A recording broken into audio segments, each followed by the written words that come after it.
Hey, thanks for joining me once again. X-Force number 12. The wild day that the X-Force team has been having is still going on. What I mean by that is, as I was looking through this issue and I was thinking about it, it seems to me that I can't remember the exact issue. I want to say issue 4 or maybe 5, all the way back to issue 4 or 5 of X-Force is where this basic story started, and it still feels like it's going on up to issue 12, which is like, what, 7 or 8 months later in terms of comics reading? But it's like the same day where the X-Force team was like out practicing, and then they get attacked by the Blob and Pyro and Sauron and Fantasia, or whatever the hell that floating girl with the mask and the cape was. And then the Morlocks show up, and then X-Force goes into the Morlocks tunnel to give the dead body of Mask back to the Morlocks and tell him to leave him alone. Then Cable got his face ripped off, and then Domino was revealed to be a traitor. All of this is in like one day, it seems. And the story is still going on here. And it's kind of ridiculous that this shit is not wrapped up. It just keeps going on. As I was reading them in real time as a kid, I was kind of fine with it. I was on board with the story and everything. I liked the characters. I liked where it was going. And, you know, Liefeld had this energy with the story and art that he'd brought to the thing that just kind of captured all of our imaginations at the time. And then he's now ran off to go start Youngblood with Image Comics. So the plot is still listed as him, but the actual writing is done by Fabian Nicieza, and the penciling duties have been given to Mark Pacella. And I talked about this in his last issue or two, that it's technically not great. It's like the worst excesses of those kind of artists that were trying to copy that Image style that Jim Lee, Mark Silvestri, Rob Liefeld had, but didn't really understand it or make it look right. But it looked like a kind of a cheap carbon copy. But as I look at it now older, because as a kid I did not like it at all, but as I look at it as an older guy, I don't dislike it as much. There's a big ridiculous energy that's going on, which is exactly what people would praise Liefeld's work for being. Like looking at this scene of this character. I mean, the character, some of these characters they brought in were just stupid. This guy's name is Cruel. Yeah, that's his name, Cruel.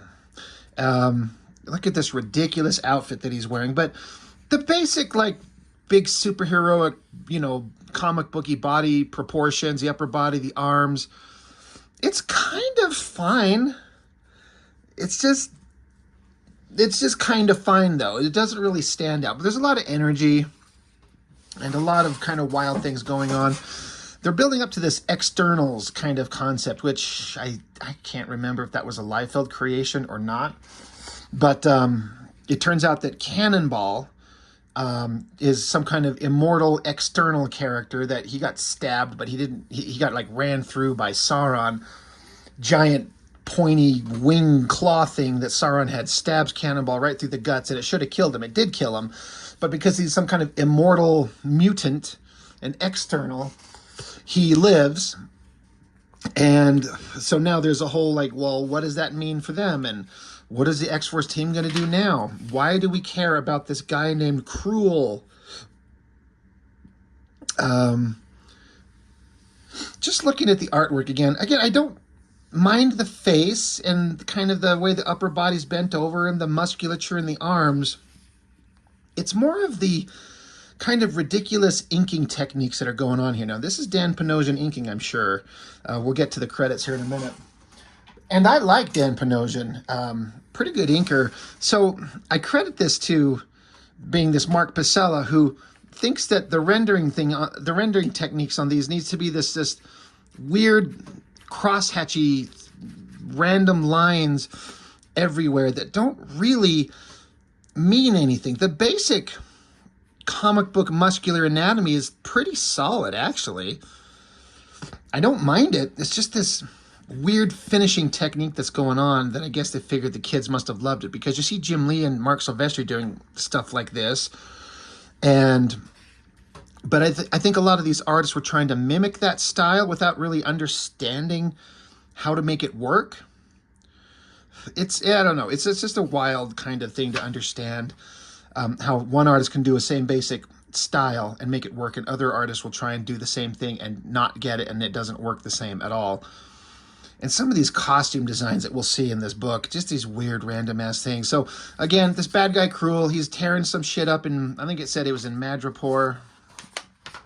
Yeah, that's where he's at. And then everyone's favorite Rob Liefeld creation, Gideon, with this bald head looking like Professor X, except muscular, and then this ponytail blowing in the wind. And what in the hell kind of color is that hair? Like, you tell me. Like, look at that. That is really weird. And then what is this outfit he's wearing? It's like he's wearing leg warmers and then spandex pants and then a fucking diaper. And he's got his little golden metal arms. He shows up like a cowboy in a Old West movie through the saloon doors, busted open, and Gideon knows this guy. And so Cruel, he's like, Gideon, Ishtar, smile upon me. Gideon, it is you. How long has it been? I actually thought this moment was kind of interesting because this guy seems like this wild, out of control, murderous monster. And this close-up of his face, the words are like, he's like, oh my God, the gods smile upon me. Is that you? How long has it been? It's almost like an affectionate kind of response to seeing Gideon. And I like this panel, the close-up of his face. It's a weird kind of composition where there's not really a panel border. It just kind of fades out with like some dry brush technique up here. And then that weird, like, screen door fence cross-hatching lines back down here. And then the coloring, just this weird old school flat coloring. It works in some ways. It's interesting that it's all one color. I can't help but keep looking at this stupid outfit that they put Gideon in.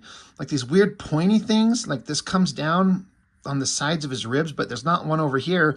It looks like maybe they drew it in, but then it didn't get colored. I don't know. It's just a ridiculous outfit. It doesn't make any sense.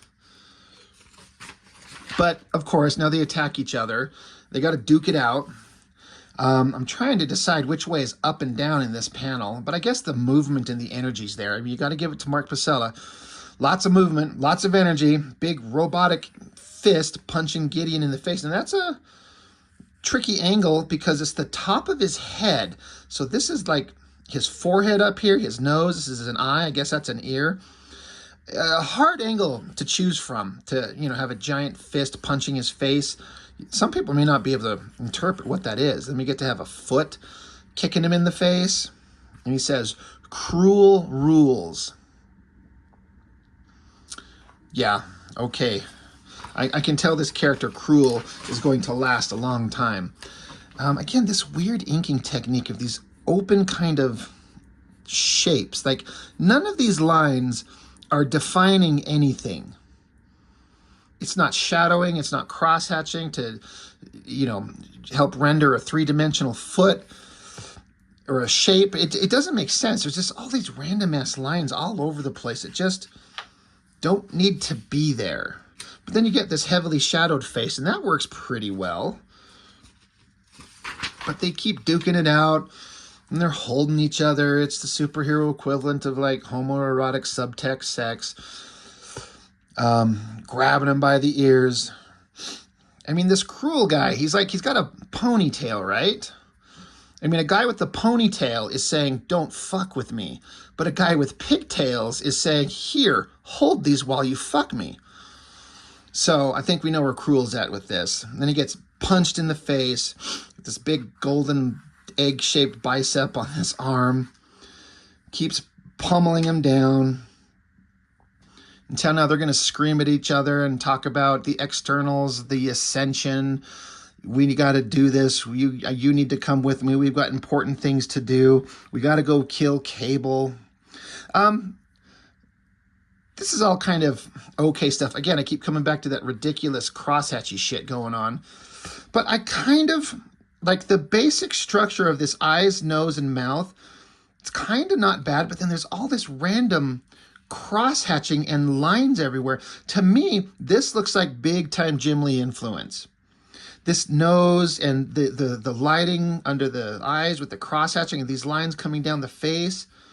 It just feels like a Jim Lee vibe, and who wouldn't want to follow that guy? But again, it feels like somebody putting in lines all over the place that doesn't understand why or how you're supposed to do it in a way that makes sense. There's just lines everywhere. And again, look at this weird texture in the background of this panel. What is this, like, mesh-looking thing? What is that? Why is it there? Where's the rest of Cruel's head? Like, he doesn't have a... It's like he's disembodied. It's like he got his head ripped off, which would have been awesome. And then another weird texture in the background going on there with Gideon, who, again, looks like muscular Professor X with a ponytail. Just, you know, a couple of characters we don't give a shit about, but at the time we're led to believe there'll be something interesting coming along. Looks like Gideon, his outfit, like, he had those pointy shoulder things going on.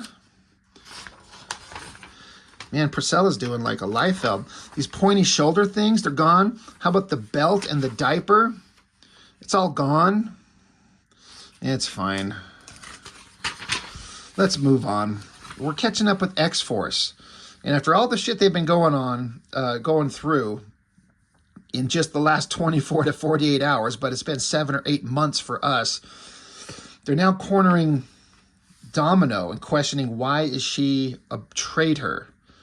Cable got his face ripped off by Farrell's sister. I'm sorry, I'm trying to remember that character's name. There's like random ass third-rate kitty girl that's supposed to be her sister. Sorry, I can't remember what the hell her name was. But ripped half of Cable's face off, and so we got to see it was very Terminator 2-like. But like, Domino, why did you betray us? She didn't have a choice. Tolliver, this guy in like a trench coat and a hat that's just been this mysterious figure in the background, is got her and kind of controlling her. And so she's been working for him, feeding him information, but she's trying to like justify her actions. She said, obviously I've been having second thoughts or else Deadpool wouldn't have bounced my face around. So in the last issue, Deadpool showed up, beat the shit out of Shatterstar. That kind of pissed me off. And then Domino and Deadpool had a big old battle, and Deadpool basically kicked her ass. So now Cable, he feels betrayed because these two have been like hot, like having like hot superhero sex in tubs and shit. They've been in basically kind of like a relationship, and they're supposed to be old friends. But I think it's also been revealed to the reader, not to the characters, that she's an imposter. This is Vanessa, not Domino. And but Cable doesn't know that yet. That's kind of not a bad drawing. I kind of don't mind that. But Domino's trying to appeal to him, and he's not having it. So you get this panel with this, like, weird obelisk, 2001 alien obelisk shape behind them. And Boomer standing there looking kind of okay, but then Farrell, what the hell? She looks like this gross monster. And this is something that I talked about in the X-Force books, is that Liefeld could draw this character Farrell, like ugly kitty lady, but he made her kind of attractive. She looked kind of good, like had a good, you know, they draw her with a good female figure, but like the face, she kind of looks sensual a little bit and kind of like an attractive character. Now, Pacella's drawing her to look like a weird wiry rat thing. And I guess that's a valid kind of approach. Why she's like bent down like this, like she's going to drop a deuce right here on the floor while she's getting pissed off. But they're mad. They want to kill Domino. Farrell's, you know, offering to slice open an artery or two. And Boomer's screaming at us. I feel like this panel, I've seen this panel somewhere before. I kind of don't mind this side view of Cable's face with the robotic parts showing.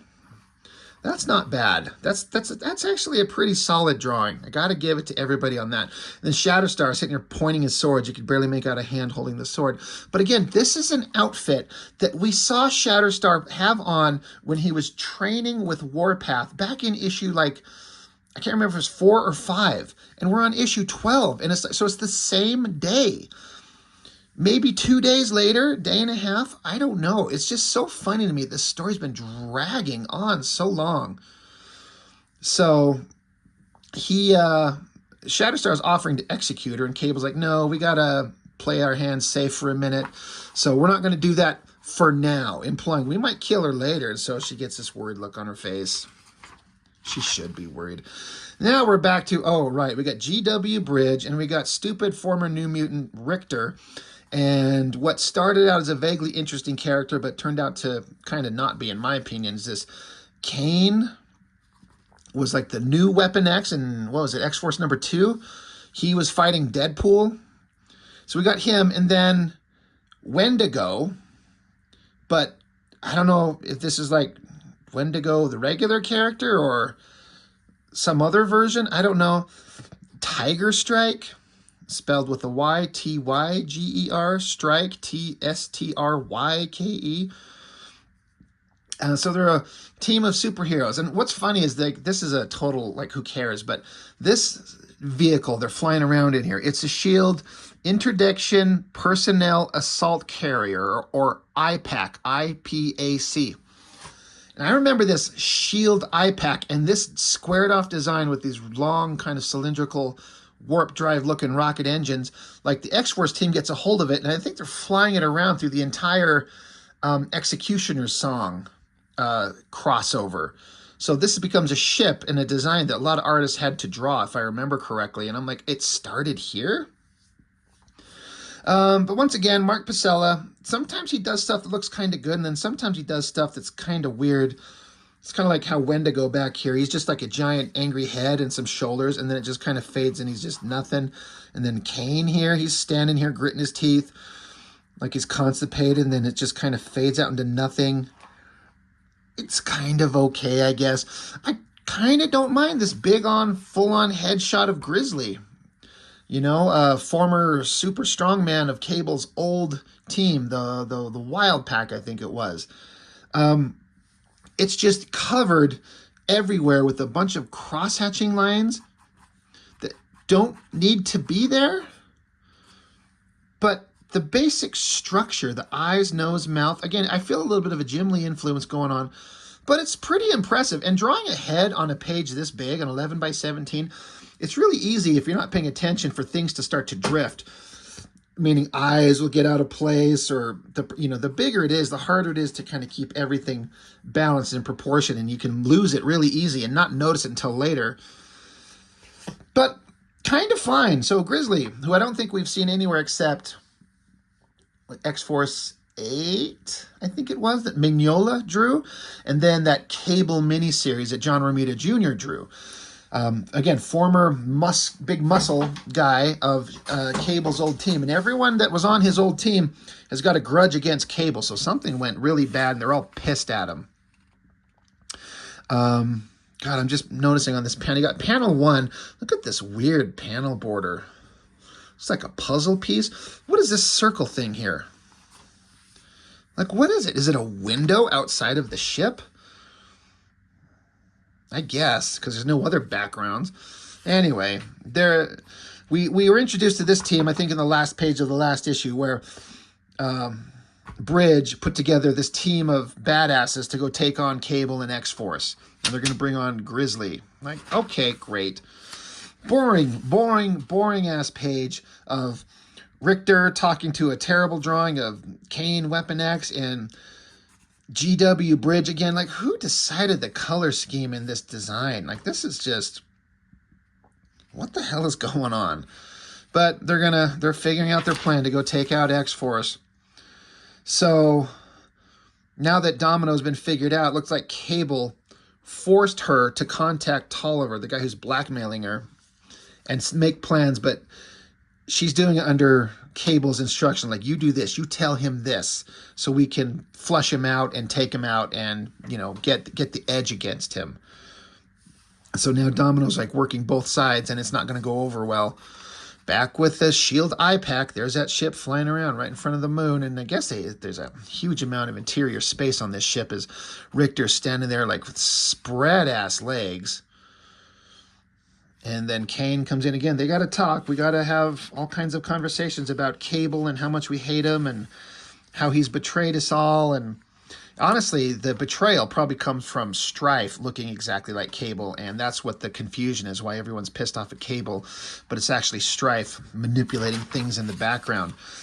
Speaking of backgrounds, interesting take on drawing some buildings outside of the window, an interesting color choice to do it. I mean, it's all in accurate perspective. It's pretty wild. I mean, just look at these weird, like, geometric shapes. And these half faces, again, they're kind of fine. They're really big. They're right in your face, you know. It's a terrible eye. Like his iris is like veering off to the other direction there. But thank God Richter and Kane are having some heart-to-heart about how they need to take out Cable because he betrayed him and all this horrible shit. Oh, wait. Good. Oh, thank God. We're back with Gideon and Cruel. And they come up to Sunspot. Now, Sunspot went with Gideon because Gideon thought that Sunspot was the external, was the High Lord that was supposed to be like this young, like mutant god or whatever the hell they're supposed to be. But he was actually incorrect. It's Cannonball, and Cable knew better. So Cable didn't care that Sunspot decided to go off with stupid Gideon, and Gideon made the mistake, as far as I understand the story. But now that Gideon, I think he knows his mistake, that that Sunspot is not the High Lord or the external or whatever the hell it is. So he's kind of done putting up with them. And but so Sunspot starts questioning Gideon, like, why are you bringing in this murderous, horrible creature? And Gideon fucking is just, I would just suggest you don't question me, and beats the shit out of this. I guess, is he a teenager still anymore? I don't know what age Sunspot's supposed to be at this point. But we have an adult beating the shit out of a kid, which is actually pretty epic, leaving him, they should have more blood everywhere, like he just fucking just beat the shit out of him and he's bleeding everywhere. This was pretty dumb. You got this panel of Gideon holding him up by the throat, but you can't see anything except Sunspot's arm sticking out. And they just take this drawing and like cut, paste, zoom in on it, and then zoom in on it again. These look terrible. I mean, the original drawing's not that great anyway. The best drawing going on in this page are like the sharks and the tank in the background. But Gideon's not having it, so he beats the shit out of Sunspot because he's not who he is supposed to be, and so now he's pissed. Now we're back with the shield eye pack thing flying along. Hey, get ready. Battle's about to happen. Meanwhile, back with Cable and X-Force. And Cable's telling him, we got to relocate. We have to move again. And Boomer's not having it. She's like, we just got set up in this place. He's like, I know. But we've been compromised. Everyone knows we're here. And we can't let anyone get our information or our technology. So we have to leave. Meanwhile, flip over to weird pacing, where now suddenly we're got a side view of Weapon Prime with Grizzly, Weapon X, you know, Kane, Bridge, Richter, Wendigo, I guess, and this Tiger Strike guy. None of these drawings are very good. I feel like there wasn't a lot of effort put into this page. The faces look kind of terrible. The anatomy's been done better. It's not great, but they're on their way to fight Cable. Cable is ours. Okay, but Cable's got to get ready to leave. And then we end on this splash page. Now, I think this is a pretty goddamn good drawing. I mean, it's a super close-up on Cable's face again with his flashing eye, his flesh ripped off, and then we just got all this close-up of his metallic face underneath, and then like a reflection of all the characters in the metal of his face. And it's basically like a black and white drawing. I think this looks pretty damn good, honestly, the detail that they put into this page. So you can see how good Mark Pacella can actually do, I think, when he's really trying. This is not bad. This is terrible. That's pretty good. So the basic premise, there's not much going on. You know, Gideon and Cruel are getting together. Weapon Prime, you know, the government soldiers are coming after X-Force because they were starting too much trouble. And X-Force has got to relocate because they've been compromised. They can't stay there, so they got to take off. So, and that's it. Again, I got to reiterate, at the time, I was still pretty wrapped up in the story of this book. X-Force was a very popular, very fun book at the time, but like all the other ones, you know, X-Men by Jim Lee, he'd taken off, and they got Art T-Bear to do some fill-in before Andy Kubert comes along and takes over.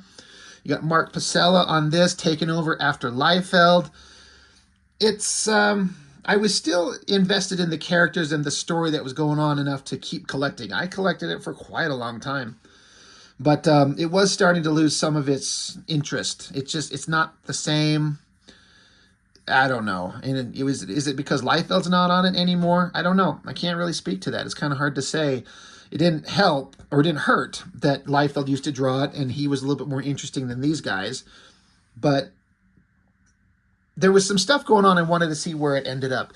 And the Executioner song that's coming up, I think it's a pretty interesting crossover, honestly. That's my memory of it. I guess maybe we'll see if I still feel the same when we get to review it here eventually. But anyway, X-Force number 12. That's it. That's all I got for this one. Thanks for watching. I appreciate it. See you later.